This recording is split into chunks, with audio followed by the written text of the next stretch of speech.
watch this now. Don't save this to watch later because let's be honest, you're probably going to forget. Just like how you're ignoring all the tasks you were supposed to do. You keep telling yourself, I have too many things to do but no time. I'll start after this episode. Just one more scroll, then I'll be productive. We all know where that went. So at least finish this video. I'll be sharing 5 time management tips that I apply in real life, the theory and practical tips on how you can implement them too. And please pay extra attention to tip 1, 3, and 5 because they are very underrated, but they genuinely changed how I manage my time. Timestamps and my free template guide are in the description box down below. All you need to do is subscribe and follow the steps in the description box to get your hands on it. Hi friends, welcome back to my channel. I have a confession to make. I binge watched way too many dramas while juggling work, social media, studying, and yes, a few heartbreaks along the way. And somehow, during all that, I still earned 10,000 ringgit during university. I even made a video about that, so feel free to check that out. Received study awards, got positive feedback at work, and even secured a professor's recommendation letter. It's completely normal to not have your life together and still make progress. I didn't even include my full C-drama list here, but now you know how serious my procrastination is.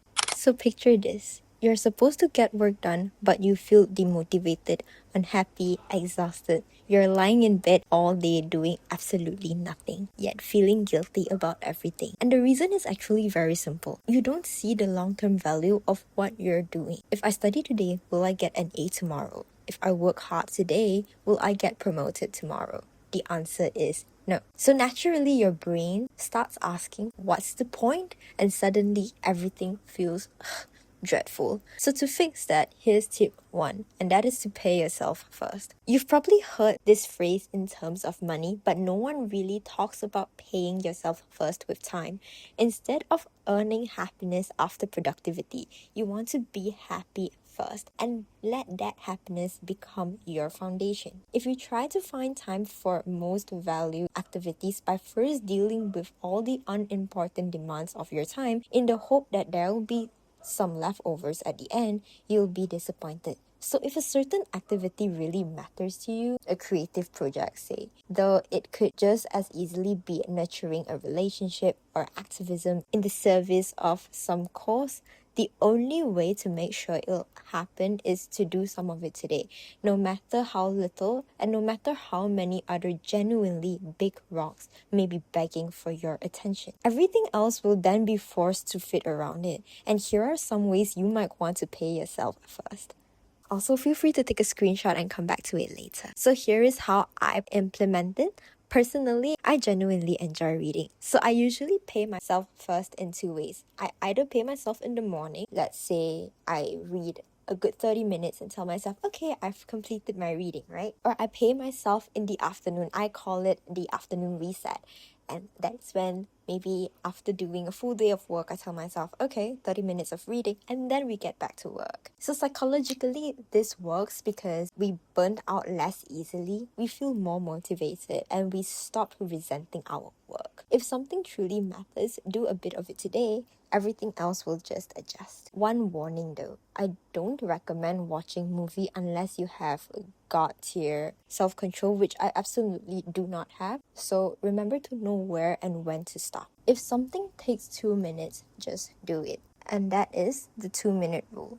Don't sit on it. It's literally 2 minutes. I know every YouTuber talks about this rule. I ignored it too. But when I finally applied it, I realized how much time it actually saves. Imagine 10 small tasks that each take 2 minutes. That's 20 minutes gone. But ask yourself, would you ever intentionally block out 20 minutes just to do all of these? Probably not. So don't write these things into your to-do list just to feel productive. Reply the email, send that message, file that document, schedule that appointment. Remember that small tasks pile up and drain your mental energy, so it is important to clear them first. This tip sounds basic, but it really isn't, so hear me out. And that is tip number 3, write a realistic to-do list. You're not just writing any to-do list, you're writing an effective one.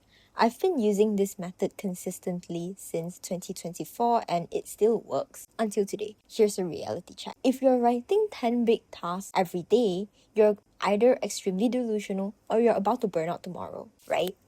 I've been there, done that in 2022, and I promise you it's not sustainable. You'll spend 30 minutes planning, 1 minute procrastinating, and then give up completely. If you're thinking, but all 10 tasks are important, then accept this. Your time is limited. So here's what to do instead. You're going to have 2 to-do lists. The first to-do list is what I call the comprehensive list, and that means that you write everything you want to do. Then you will have your second to-do list, and that is what I call the 3 big rocks to-do list. And that will be the to-do list that you will be having daily. For this daily to-do list, pick 3 big tasks only, and these 3 tasks are non-negotiable.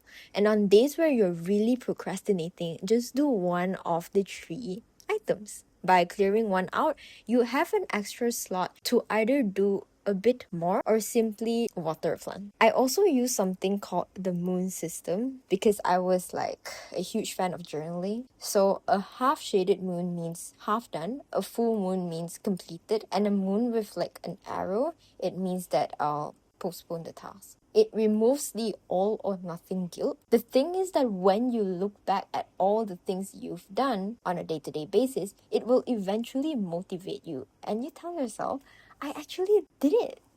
I've done it. So why can't I continue doing as a procrastinator? Am I right? 4th tip is time blocking with golden phases. Essentially, your day has 3 golden phases: morning, afternoon, and evening.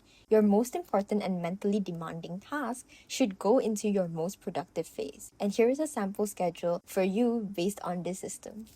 Now let's apply tip 3 and 4 together. I have 3 big tasks: research, script writing, and watering my plants. Between 7 a.m. to 10 a.m., since I'm a morning person, I will get my research done for my boss. And then between 2 to 5 p.m., I will start watering my plant, resting, and procrastinating, and then catching up on all my dramas. And 8 p.m. onwards, I will write my script because that requires a bit of brain power. In this sense, be willing to stop when your daily time is up. The urge to push beyond that point includes a big component of impatience about not being finished, not being productive enough, about never again finding such ideal time. Stopping helps to strengthen the muscle of patience that will permit you to return to the project again and again, thus sustaining your productivity over an entire career. What if I told you you actually have more than enough time, but you're just spending it wrong? You're spending it on your phone. Comment your screen time below and tell me how you wish you were using it. Imagine replacing even part of that screen time with journaling, reading, or doing something that actually fills you up. And that's tip number 5.